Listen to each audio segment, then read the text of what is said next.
और बीजेपी प्रदेश अध्यक्ष सीपी जोशी ने कांग्रेस पर जमकर निशाना साधा। उन्होंने कहा कि प्रदेश में बिगड़ी पानी बिजली व्यवस्था के लिए कांग्रेस जिम्मेदार है।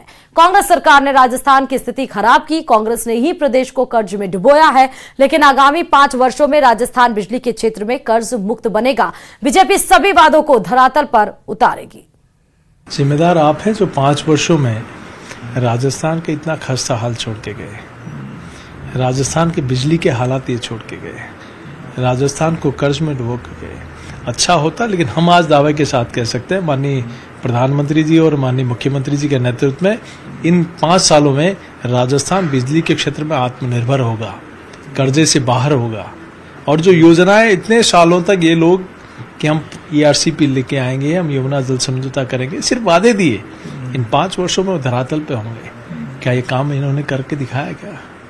लेकिन माननीय मुख्यमंत्री जी लगातार केंद्र सरकार के सहयोग से इन कामों को पूरा करने के लिए प्रयत्नशील हैं और इसमें हम लोग सफल होंगे।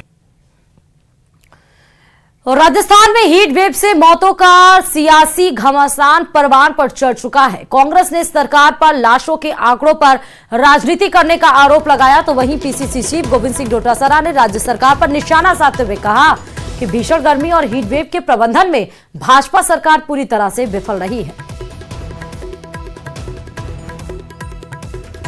राजस्थान में हीट वेव चल रही है और हीट वेव से लोगों की मौतें हो रही हैं। प्रदेश में 100 से भी कहीं अधिक ज्यादा मौतें हो रही हैं। अकेले SMS में रोजाना की 20-25 डेड बॉडीज आ रही हैं, जिसमें से बहुत सी ऐसी डेड बॉडीज हैं जो अज्ञात हैं।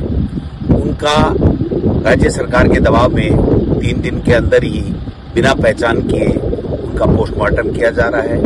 आज के दिन भी 40-45 dead bodies SMS hospital Jaipur में मोर्चरी में रखी हुई हैं। सरकार यह आंकड़े छुपा रही है और जब हाईकोर्ट ने हीट वेव से होने वाली मौतों के ऊपर मुआवजा देने की आदेश दिए हैं, उसके बाद से तो सरकार ने आनन फानन में जो अज्ञात डेड बॉडी जो हीट वेव से मौतें हुई हैं उनके आंकड़े छुपाने के लिए, उनकी पहचान छुपाने के लिए कि मुआवजा नहीं देना पड़े, वो उनकी पोस्टमार्टम करा करके बॉडी को डिस्पोज ऑफ कर रहे हैं। और अब राजस्थान में बीजेपी में आज से बैठकों का दौर जारी है। आज पार्टी के वित्त प्रबंधन से जुड़े नेताओं की बैठक हो रही है, जिसमें प्रदेश अध्यक्ष सीपी जोशी मौजूद है, विजय राहटकर समेत कई नेता और भी मौजूद हैं। कल भाजपा कार्यालय में अहम बैठकों का दौर रहेगा। लोकसभा प्रत्याशियों के साथ बीजेपी विधायकों की भी बैठक प्रस्तावित है। प्रदेश पदाधिकारी, प्रवासी नेताओं, मोर्चा प्रदेश अध्यक्षों के साथ ये मंथन किया जाएगा, जिसमें मुख्यमंत्री भजनलाल शर्मा, प्रदेश अध्यक्ष सीपी जोशी भी मौजूद रहेंगे। मतगणना के साथ ही अन्य इंतजामों को लेकर भी चर्चा होगी। नतीजों को लेकर नेताओं से पहले ही फीडबैक लिया जाएगा। 4 जून को संभावित चुनावी नतीजों को लेकर भी चर्चा होगी। तो आज से राजस्थान में बीजेपी की बैठकों का दौर जारी है, जिसमें बड़े नेता आपको दिख रहे हैं। सीपी जोशी से लेकर विजय राहटकर इस बैठक में मौजूद हैं और कल भी बीजेपी कार्यालय पर बैठक का दौर जारी रहेगा। एक और बड़ी खबर आपको जयपुर से बताते चले कि पानी की कालाबाजारी का एक बड़ा खुलासा हो गया है। दरअसल पंप हाउस के सभी टैंकर पानी की चोरी और कालाबाजारी में लिप्त पाए गए हैं। PHD प्रशासन ने 8 टैंकर चालकों पर मुकदमा दर्ज करवा दिया गया और अब तक 12 टैंकर चालकों के खिलाफ FIR भी दर्ज हो चुका है। बात अगर झोटवाड़ा के सीता विहार पंप हाउस की करें तो यहां के सभी टैंकर चालकों पर FIR दर्ज हो गया है। बिना OTP और GPS सिस्टम के हाईटेक तरीके से पानी की चोरी की जाती थी। मुफ्त में वितरित किए जाने वाले पानी को 1,000 रुपए के जरिए वसूला जाता था और 500 रुपए में आधा टैंकर पानी बेचते पाए गए हैं PHD टैंकर चालक। सरकारी संपत्ति की चोरी और कानून व्यवस्था बिगाड़ने की शिकायत भी मिली है। PHD प्रशासन ने थाने में मुकदमा दर्ज कराने के निर्देश भी दे दिए हैं। झोटवाड़ा AN ने मुकदमा भी दर्ज करवाया है।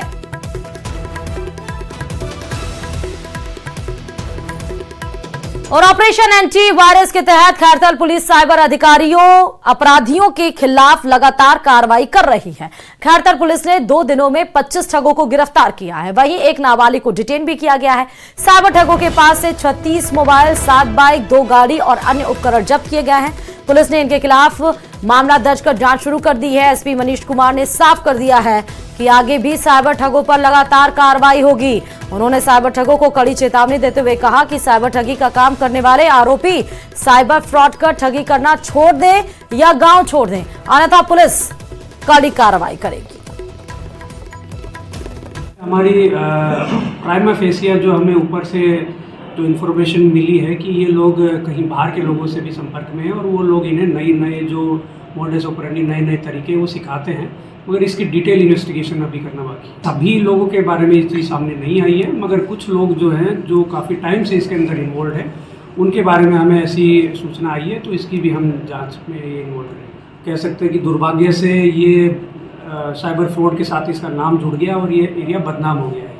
तो इसका नाम जो है वो साफ करना है और जितनी भी जो नई जनरेशन के बच्चे इस एरिया के अंदर है उनसे समझाइश भी करी जाएगी। फेज़ 2 के अंदर हम इनके गाँव में जाके और एक व्यापक अभियान भी चलाएंगे, जिसमें स्कूल में, पंचायत में और इनके परिवारों से भी जो है कांटेक्ट किया जाएगा और समझाइश का दौर भी चालू किया जाएगा। और टोंक के बीजवाड़ा में फूड पॉइजनिंग मामले में एक अपडेट निकलकर सामने आई। दरअसल खाद्य सुरक्षा अधिकारी मौके पर पहुंच गए हैं। रसोई घर का निरीक्षण भी किया गया और वहां खाने के सैंपल भी लिए गए। खाने के सैंपल को लैब में जांच के लिए भी भेजा गया। जैसी रिपोर्ट आएगी उसके तहत पे कार्रवाई की जाएगी। बताते चले कि शादी में खाना खाने के बाद 150 लोगों की तबियत खराब हो गई थी। सभी 150 लोग फूड पॉइजनिंग का शिकार हो गए थे। देवली तहसीलदार, नायब तहसीलदार भी मौके पर मौजूद रहे। नासिरदार थानाधिकारी भी मौके पर तैनात दिखे।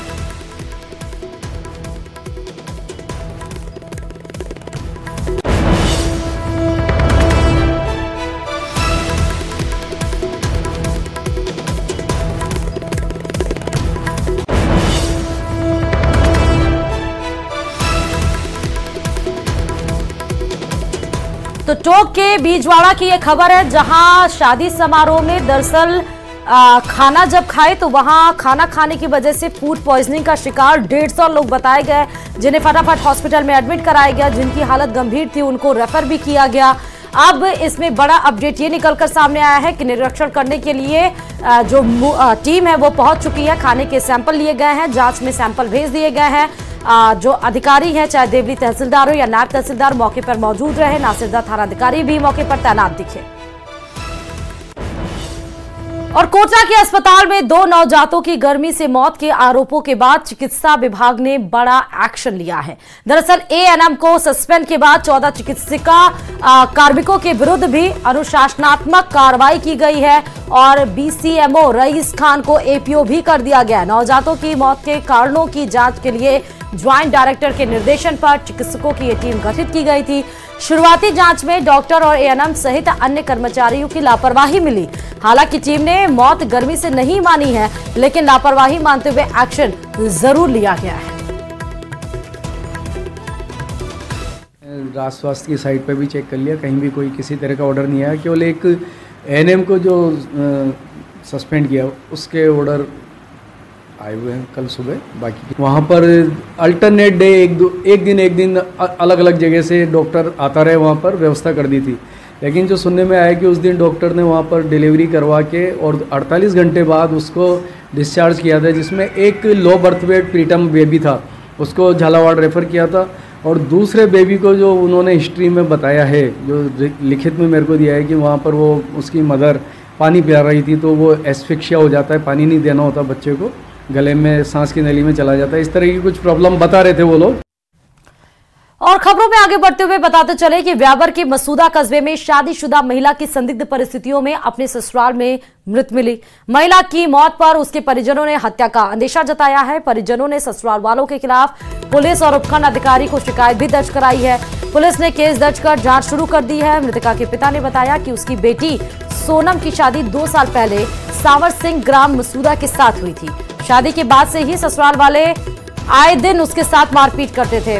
आरोप यह भी लगाया गया कि गुरुवार को सोनम को ससुर हरलाल, सास मीरा और पति सावर सिंह रावत ने मारकर खुद को बचाने के लिए सोनम द्वारा फांसी लगाकर आत्महत्या की बात भी कह रहे हैं।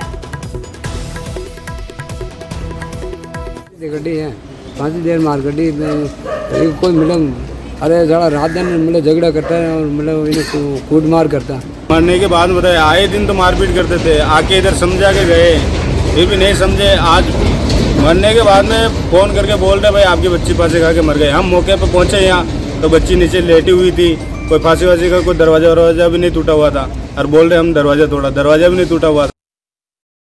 चले वित्त विवरण से इस वक्त की बड़ी खबर यह है कि अब बिजली की दरें भी बढ़ सकती हैं। दरअसल बिजली की दरों को लेकर याचिका दायर कर दी गई है। विद्युत वितरण कंपनियों ने यह टैरिफ याचिका दायर कर दी है, जिसमें इलेक्ट्रिसिटी रेगुलेटरी कमीशन में यह टैरिफ याचिका दायर की गई है। बिजली की दरों के संबंध में ये याचिका दायर हुई है। साल 2024 से लेकर 2025 यानी कि अगले साल के लिए टैरिफ याचिका ये दायर की गई है। याचिका में टैरिफ संशोधन का कोई भी प्रस्ताव नहीं दिया गया है। अल्पावधि बिजली खरीद में संशोधन का प्रस्ताव दिया गया है और ग्रीन पावर टैरिफ के निर्धारण के लिए भी प्रस्ताव दिया गया है। Cross subsidy charge, wheeling charge और अतिरिक्त सरचार्ज में बदलाव का भी प्रस्ताव दिया गया है। तो तमाम प्रस्तावों के साथ ये मान सकते हैं कि बिजली की दरें राजस्थान में बढ़ाई जा सकती हैं। चलिए बीकानेर से बड़ी खबर है और ये बड़ी खबर बीकानेर के जामसर से है, जहां ट्रक में आग लग गई। दरअसल जबरदस्त भिड़ंत हुई कार और ट्रक की। उसके बाद ट्रक के पलटने से सड़क पर बजरी भी फैल गई। ये तस्वीरें भी आपको दिखा रहे हैं। उसके बाद ट्रक में भीषण आग लग गई। कार सवार 2 लोग घायल जो हुए थे उनको अस्पताल भी भिजवाया गया है और दमकल की टीम मौके पर पहुंची, आग पर काबू पाया। जामसर से कुछ दूरी पर यह सड़क हादसा हुआ।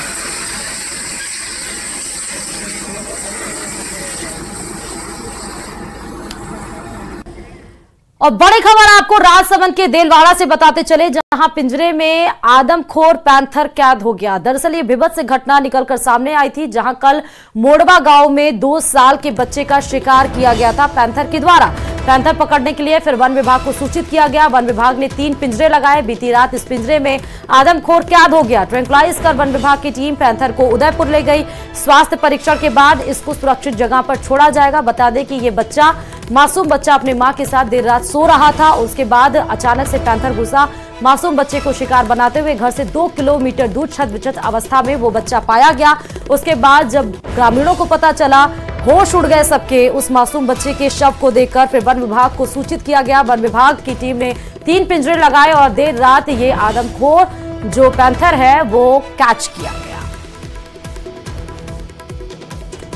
और अगली खबर अब बारां से है, जहां मदन दिलावर ने गोविंद सिंह डोटासरा के आरोपों पर पलटवार किया है। उन्होंने कहा कि उन पर 14 केस जरूर हैं, लेकिन डोटासरा की तरह ट्रांसफर में पेपर बेचने का आरोप नहीं है। उन पर लगे केस जनहित के हैं। दिलावर ने अशोक गहलोत और कांग्रेस पर निशाना भी साधा। उन्होंने ये बातें एक निजी कार्यक्रम में शामिल होने के बाद मीडिया से की हैं। कांग्रेस के प्रदेश अध्यक्ष कि मदन दिलावर अपराधों का भंडार है। निश्चित रूप से मेरे ऊपर 14 केस, उन्होंने संख्या ठीक बताई, लेकिन मेरे ऊपर डोटासरा जी की तरह किसी ने ट्रांसफर में पैसे लेने की बात तो नहीं कही ना। मेरे ऊपर कोई आपराधिक मामले तो नहीं है ना, किसी को छेड़ने के मामले, किसी को पेपर निकाल करके और स्ट्रांग रूम से जो राजीव गांधी स्टडी सर्कल के कांग्रेस के कार्यकर्ताओं को दे करके राजस्थान में भेज करके नोट इकट्ठे होने वाली बात तो नहीं कही ना। और इधर राज्यसभा सांसद मदन राठौड़ पाली के दौरे पर रहे। इस दौरान उन्होंने चुनावी परिणामों में बीजेपी की एक तरफ जीत का दावा किया और विपक्ष पर निशाना साधते हुए ईवीएम का राग अलापने का आरोप भी लगाया। राठौड़ ने कहा, विपक्ष जहां हारता है वहां ठीकरा ईवीएम पर फोड़ता है, जहां जनता जीतती है, जहां जीतता है वहां नहीं बोलता। देश की जनता ने मोदी की गारंटी पर विश्वास जताया है और फिर से बीजेपी की सरकार बन रही है। ने आह्वान किया कि इस बार 400 पार, और जनता ने मोदी जी की गारंटी पर भरोसा भी किया और निश्चित रूप से बहुत अच्छे मतदान भी हुए और भारतीय जनता पार्टी की सरकार बनने जा रही है। ये उत्साहजनक वातावरण देश में बना हुआ है। लेकिन विपक्ष अभी से हंगामा करना शुरू कर दिया कि ईवीएम ईवीएम ईवीएम। विपक्ष जहाँ जीतता है वहां तो ईवीएम के बारे में बोलता नहीं है। और राजस्थान हाई कोर्ट से इस वक्त की बड़ी खबर यह है कि रीट लेवल 1 अध्यापकों की नियुक्ति की राह अब खुल गई है।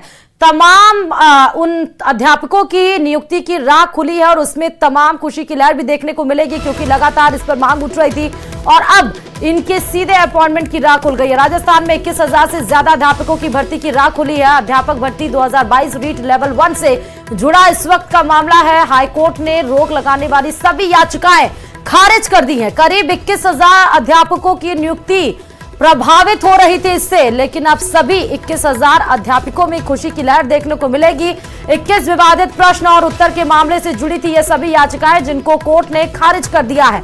करीब 140 याचिकाओं पर हाईकोर्ट ने नवंबर 2023 में स्टे लगा दिया था। हाईकोर्ट के स्टे के बाद नियुक्ति नहीं हो पा रही थी, लेकिन अब याचिका जब खारिज हो गई है तो 21,000 जो भर्तियां सीधे प्रभावित हो रही थी, उनकी नियुक्ति की राह भी खुल गई है।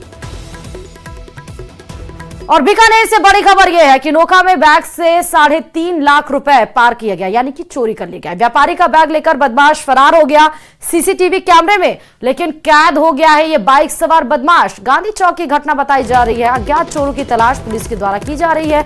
आपको हम बीकानेर की ये सीसीटीवी फुटेज दिखा रहे हैं, जहां एक बैग रखा हुआ है। इसको संदिग्ध चोर आते हैं और उठाकर लेकर फरार हो जाते हैं। फिलहाल सीसीटीवी कैमरे में ये पूरी मामला कैद हो जाता है और अब सीसीटीवी फुटेज के आधार पर ही पुलिस इन चोरों की तलाश कर रही है। नोखा में बताया जा रहा है कि 3.5 लाख कैश इस बैग में थे।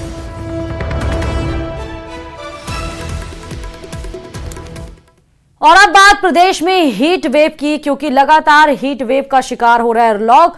और श्रीगंगानगर की अगर बात करें तो 48.3 डिग्री वहां का तापमान है और इसके साथ ही सबसे गर्म वहां का तापमान दर्ज किया गया है प्रदेशवासियों को। लेकिन इस बीच गर्मी से राहत भी मिल सकती है। मॉनसून के केरल में एंट्री के बाद राहत की उम्मीद राजस्थान में भी जताई जा रही है। दरअसल 20 जून के आसपास बताया जा रहा है कि राजस्थान में मॉनसून प्रवेश कर सकता है। अगले 2 से 3 दिन में तापमान कम हो सकता है।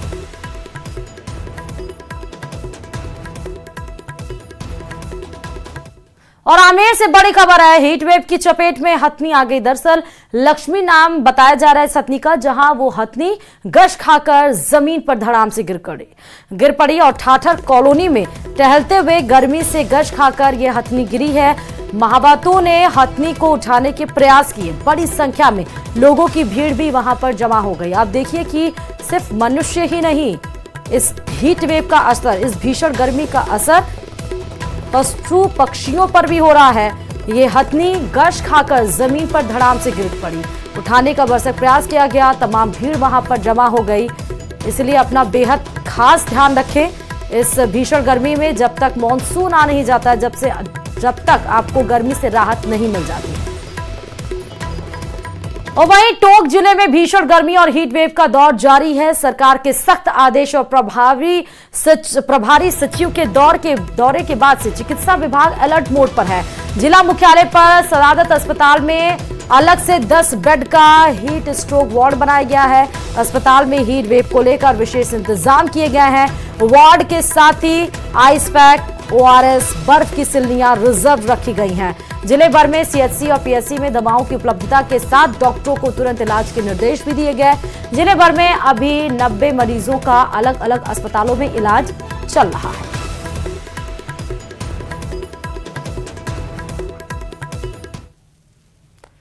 अभी तक कोई कंफर्म हीट स्ट्रोक का पेशेंट तो सारे अस्पतालों में आए हैं। सस्पेक्टेड हीट स्ट्रोक के पेशेंट अभी तक हमारे पास 7 आए हैं और 3 अभी हमारे यहाँ भर्ती हैं। बाकी रूटीन में हाइपरपायरेक्सिया, हाई ग्रेड फीवर के पेशेंट आ रहे हैं, लेकिन वो जल्दी से ठीक होकर चले जा रहे हैं। ऐसा कोई स्थिति बिगड़े ऐसी कोई स्थिति नहीं है अभी तक। हमारे लिए अस्पताल में 10 बेड अलग से हमने हीट स्ट्रोक के लिए रिजर्व कर रखे हैं। उनके लिए आइस पैक्स, ORS के पैकेट्स, बर्फ़ की छिल्लियाँ, ये सारी व्यवस्था कर रखी है। नया स्टाफ के लिए अलग से रिक्रूट कर रखा है। और इस बीच भरतपुर से बड़ी खबर ये आ रही है, जहां पर बयाना विधायक डॉक्टर रितु बनावत थाने में धरने पर बैठ गई हैं। दरअसल मसला है ड्राइवर और निजी सहायक से पुलिस पर बदसलूकी का, जहां पर अतिरिक्त पुलिस अधीक्षक VCS भाटी भी थाने पहुंचे हैं। दोषी पुलिसकर्मियों के निलंबन के बाद ही धरना समाप्ति की चेतावनी रितु के द्वारा दी जा रही है। विधायक अपने समर्थकों के साथ थाने में अंदर बैठी हैं। ये तस्वीरें भी हम आपको विधायक रितु की दिखा रहे हैं, जहां अपने समर्थकों के साथ वो बैठी हैं। पुलिसकर्मी पर आरोप भी लगाया गया। लगातार पुलिस समझाइश का दौर भी जारी है, समझाने की कोशिश कर रही है, लेकिन वो साफ तौर पर कह रही है कि पुलिसकर्मी जब तक उनका निलंबन नहीं हो जाएगा तब तक वो धरना अपना समाप्त नहीं करेंगे। तो भरतपुर से ये सीधे तस्वीरें, बयाना विधायक थाने में धरने पर बैठी हैं। ड्राइवर और निजी सहायक से बदसलूकी का आरोप लगाया गया है।